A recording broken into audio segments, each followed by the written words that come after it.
Welcome to the ParentNet podcast by Focus on the Family Singapore. In each episode, we will be speaking with everyday parents and practitioners as they share with us gems from their parenthood journey. Keep tuning in to learn with us as we figure it out together.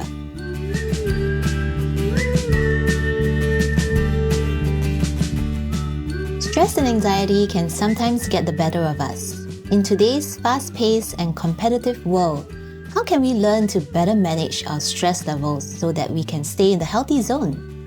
In today's episode, we are privileged to have Samantha Cheng with us. She is one of the counsellors at Focus on the Family Singapore, and she's here to share more about stress and anxiety. So welcome to the ParentNet podcast, Samantha.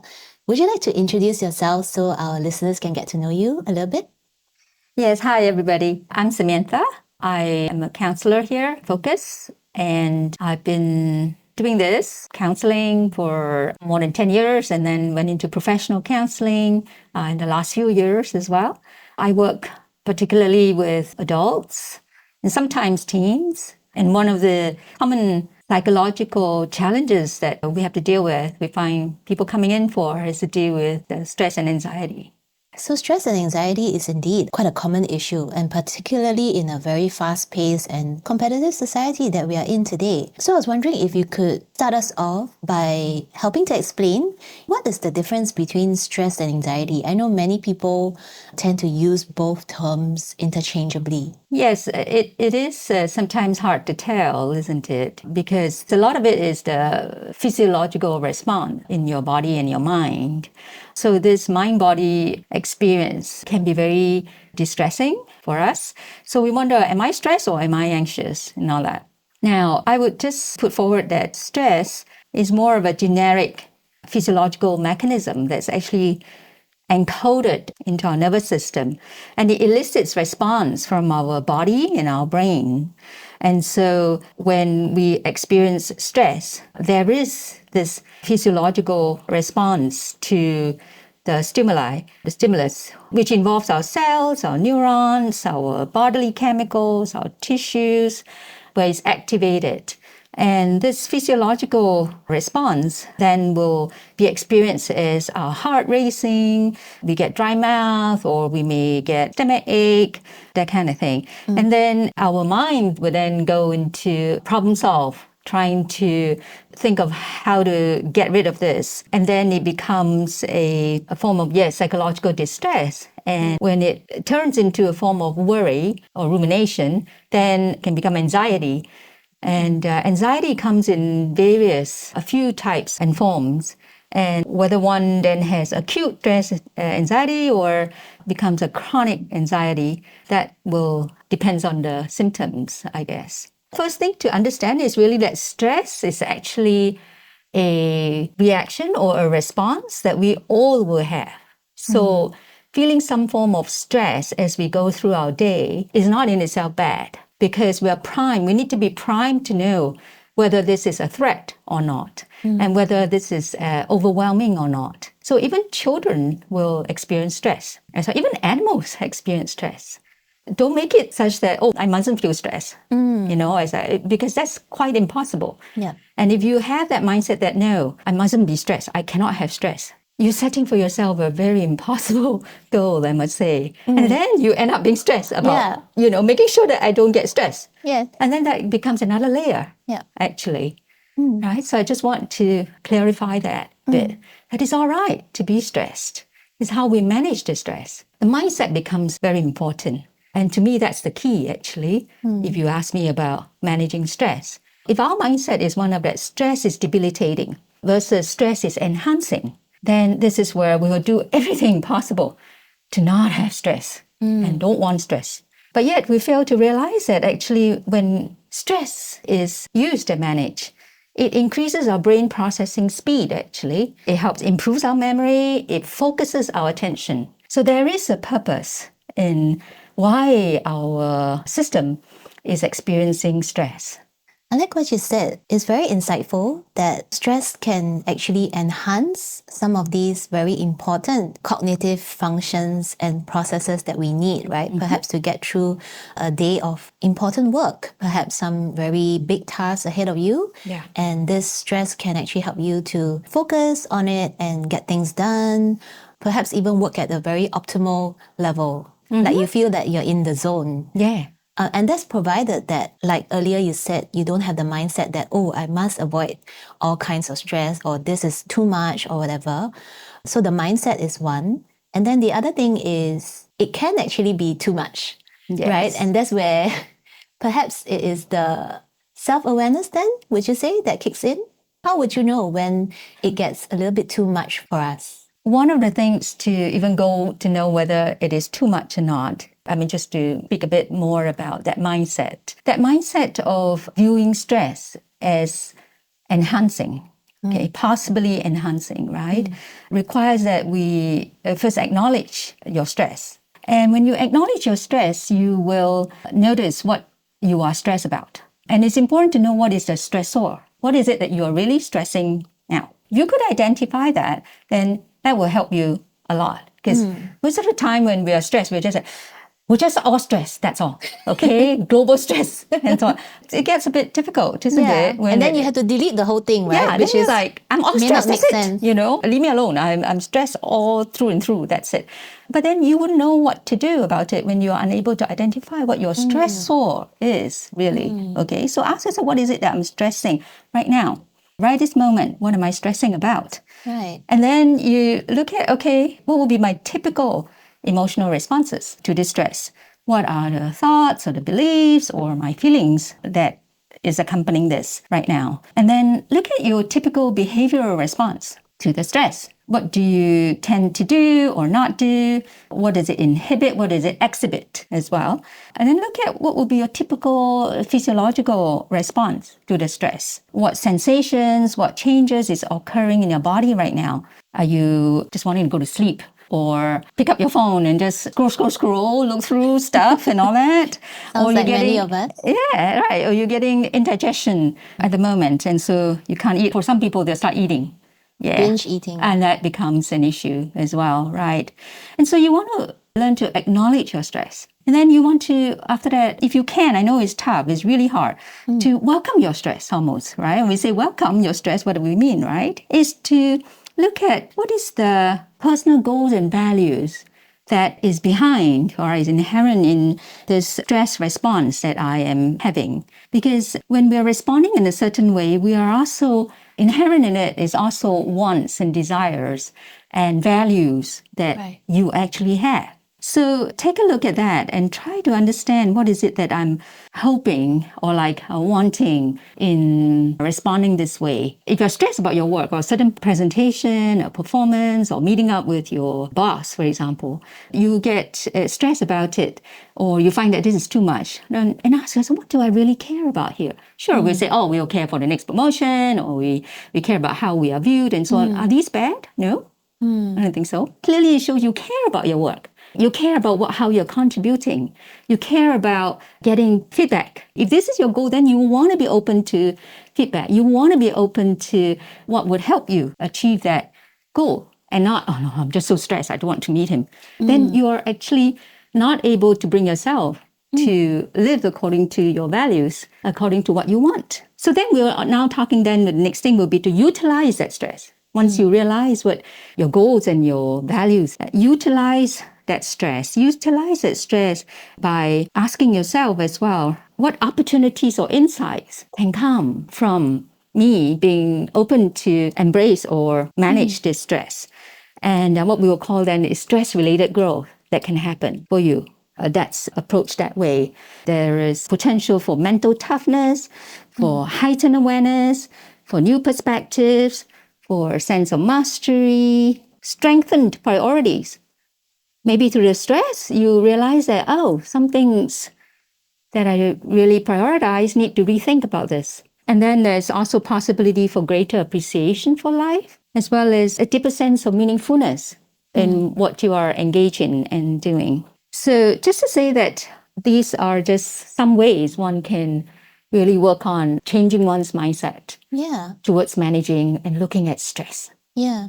I've learned that it is possible to reframe stress. And indeed, it might be even helpful for us. I like what you said about welcoming it. Most of us would be like running away from it, right? Yes. Instinctively, we have a big presentation coming up. We're like, dreading it and trying to like wish that something would crop up so that you don't have to go through that big presentation. Like you mentioned, asking that question, what is it that I'm really caring about here? Perhaps it is I'm caring about how my coworkers might view me during this presentation. I'm caring about how my big boss might see the level of effort that I'm putting into this work. None of these things are bad in themselves, right? But it is learning to actually understand ourselves and what is it that's driving that stress response. Yeah. And then I also liked what you said about utilizing that stress to actually see that if I can come to embrace it and even welcome it, then it could lead to a sense of mastery and a kind of growth.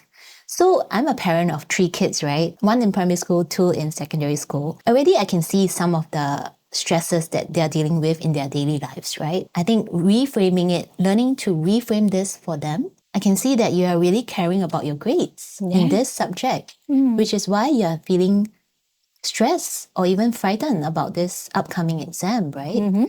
But if we can reframe it and to say that, yeah, acknowledge that you really care about this subject and don't be afraid of it. Just do your best and look forward to that growth that would eventually come. Maybe not at this exam, maybe it could be the next. I think one of the things that parents can do is to help your children know what they want and be able to articulate it.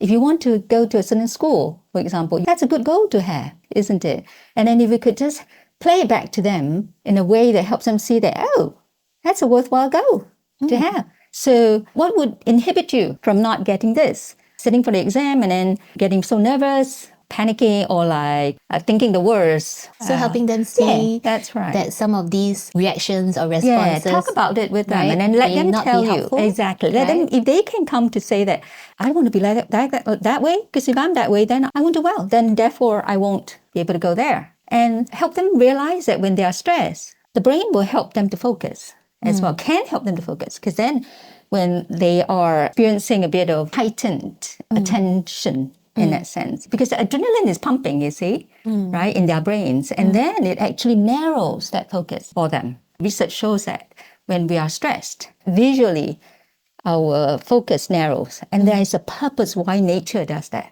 It is so that you can actually focus for it. So don't be afraid when you become more focused, more attentive, more heightened, and so on. So help them know that. And then help them know that when your heart beats fast and so on, what they can do. One of the things that children can do is known as physiological sighing, actually. Right? Physiological sighing. It's a form of breathing where when you breathe, you just breathe 2 in-breaths and then you blow it out for longer.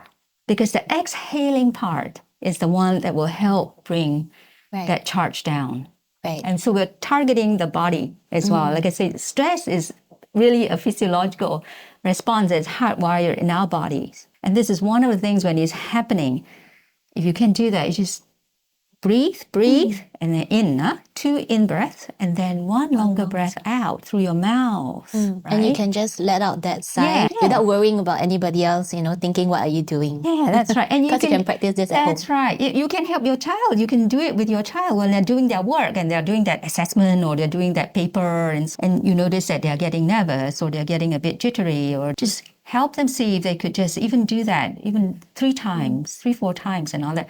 Just help the body bring that charge down a bit, and that can be helpful.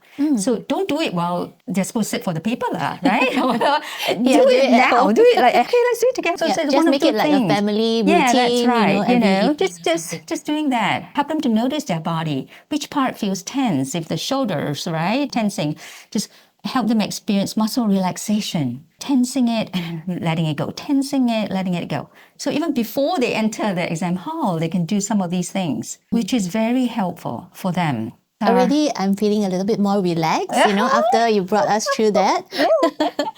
You can, so real time, Yeah. because you target your body, not, you don't target the mind with mind thoughts. You don't tell yourself, okay, calm down, calm down, calm down. You won't calm down, So since you mentioned that, what would be one helpful thing I can tell myself, before a big exam or before a big presentation with the boss? What is one thing that I can tell myself that would actually help me get into better control of my stress response? One of the things to tell ourselves, put it in a very layman term, really nothing is the end of the world. Nothing really is the end of the world. There will always be choices that you can make, even based on what has not turned out accordingly. And always realize that you can make a choice to how you want to manage with what has happened after that. Because it's easier to manage a moving vehicle than a stationary vehicle. Isn't it? It's easier to maneuver, right? When it's Yeah, that's moving. true. Right, when it's already happened, it's moving, right? In that sense, it's happened. Okay, now you can do something about it. If not, you can't do anything. It's stationary. It hasn't happened yet. No point worrying about something that hasn't happened yet. You don't even know what's going to happen. Most of the time, what we worry about in the worst case scenario actually never happens. So That's if you such could a tell good yourself, perspective. tell yourself, right, there is really nothing I cannot make a choice of or with. And look at what resources you have. Look around you. Remind yourself, where are my resources, so to speak, right? We don't have to walk through life alone. Don't. When you know you are particularly stressed, particularly troubled or distressed, don't isolate yourself. Don't do that. There are always resources out there. Really, the world is really big. And here we, at Focus also, we say, come in and have a chat with us. Speak to someone here. Maybe there are things that we can help you to unpack further, to know why is it that this anxiety, for example, this worry, there's certain ways to work with anxiety, but without knowing what you've been through, what your beliefs are, in fact, about worry, then it's hard to unpack that further and give you the resources that you need. That can be done. So when we even see clients with chronic worry or panic disorder and so on, we work with them, not just to ask them to reframe. We do other things in addition to that. Oftentimes it's got to do with the kind of beliefs that they hold about their worries. Becomes like a worry about worrying. And that's another level that we work with. But there are people who need that more specialized way of looking at or managing their anxiety. But most of us can just do with some of these that we've talked about. These to daily help. stresses That's right. and worries. Yeah. Yes. You also mentioned about how stress can move towards anxiety and also how these can then be chronic. So I'm wondering, is there a time frame for this to be so-called chronic? So if you go with the statistical manual for mental health, which we look at the diagnostic and statistical manual for mental health, which most clinicians will look at, symptoms that arise out of a distressing experience within 4 weeks, that can be acute stress or it becomes acute anxiety. But then when it lasts beyond that, it can become chronic in that sense, right? Where it becomes debilitating, where the flashbacks, where the avoidance, where the rumination keeps playing, and where it causes you to be unable to sleep, for example. The worry, the what ifs keeps playing in that sense. What if this happens, or what if I really messed up, or what if I look this way, and so on. So the worry becomes more and more, and you are unable to really function. So those will be times where you can seek help with somebody who can not just help you work with the contents, but look at what your beliefs about these worrying. Why do you worry even? There are actually beliefs that as we hold about why the need to worry. Some people believe that unless I worry, if I don't worry, then I won't do anything about it. So they actually tell themselves that they have to worry. If I don't worry, then I won't do anything or I won't do well. Or it becomes part of who they think they are. Yeah. Like it's so enmeshed with their identity. Yeah, that's right. Yeah. So there are even positive beliefs about worry. Some people think that worry is useful. Yes, it is. And so how do you unpack that with them? So this is where the further work needs to be done to help those who are chronically worried, or where it becomes a generalized anxiety disorder, or even a panic disorder as well. Thanks for that, Samantha. I thought that was so informative.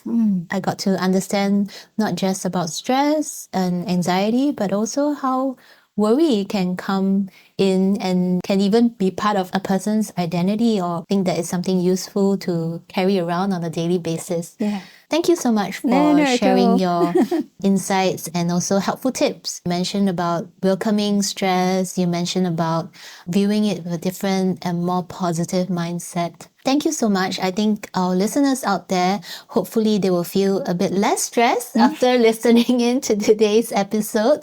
Before we let you go, I was wondering if you might have any last tips for us in terms of maybe just one simple thing that we can do on a daily basis to help reduce our stress level. I want to suggest perhaps identifying an anchor that will remind you to engage the mindset of stress can be enhancing, not to forget the positive benefits of stress. So identify an anchor. What's that? It can be a visual anchor. For example, if you want to live by the value that there's always choices and possibilities and options, then you could perhaps, if you want to, use a set of keys, for example, as your anchor. Most of us would carry a set of keys with us. The house keys, office keys, whatever.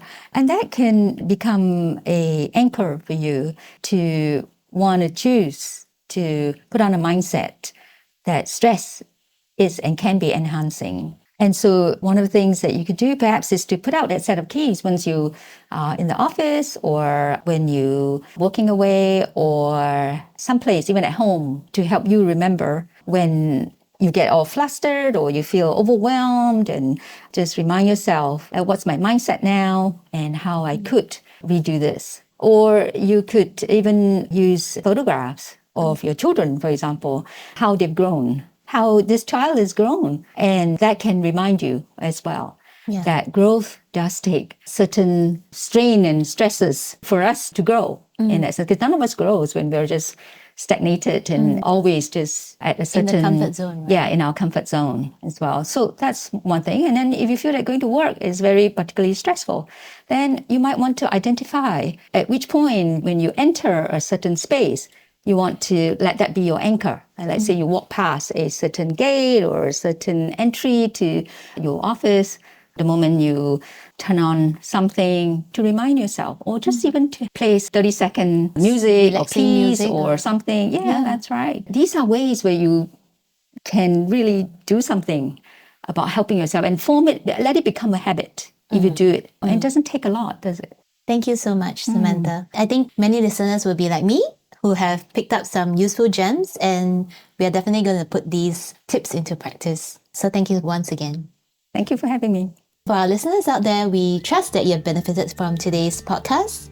Do share this with a friend who may also benefit from it as well. And if you'd like to get in touch with our counselling team, do reach out to us at www.family.org.sg/counselling. Do keep tuning in to the Parentnet podcast to learn and grow in your parenting journey.